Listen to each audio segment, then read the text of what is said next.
By NewsDesk at Infectious Disease News. In a follow-up on the several non-travel associated melioidosis cases in the United States, the Georgia Department of Public Health, with assistance from the Centers for Disease Control and Prevention (CDC), is investigating a fatal case of Burkholderia pseudomallei infection, i.e., melioidosis, identified in late July 2021.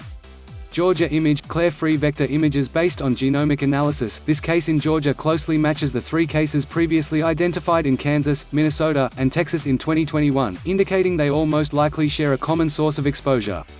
The most recent case died in the hospital and was identified post-mortem in late July 2021 in Georgia. This was preceded by the first case, which was fatal, was identified in March 2021 in Kansas. The second and third cases, both identified in May 2021 in Minnesota and Texas, were hospitalized for extended periods of time before being discharged to transitional care facilities. The four cases include both children and adults. 2 cases are female, and 2 cases are male.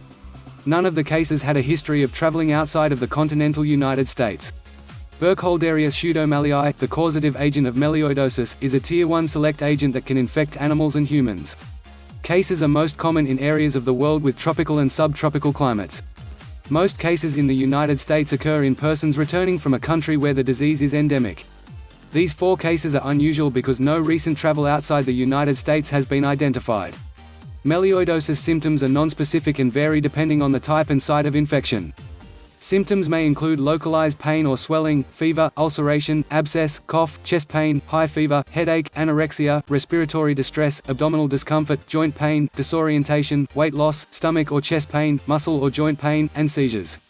Mortality varies depending on disease severity and clinical presentation, with case fatality ranging between 10 to 50% worldwide. 1 People with certain conditions are at higher risk of disease when they come in contact with the bacteria. The most common factors that make a person more likely to develop disease include diabetes, kidney disease, chronic lung disease, and excessive alcohol use. Melioidosis is confirmed by culture. Testing must be conducted by trained personnel because some automated identification methods in clinical laboratories may misidentify B. pseudomallei as a different bacterium. Treatment of melioidosis requires long-term antibiotic therapy. Genomic analysis of the strains strongly suggests a common source, such as an imported product or animal. However, that source has not been identified to date despite environmental sampling, serological testing, and family interviews. Colorado, dog tests positive for plague in Teller CountyMarburg virus confirmed, first ever case in Guinea.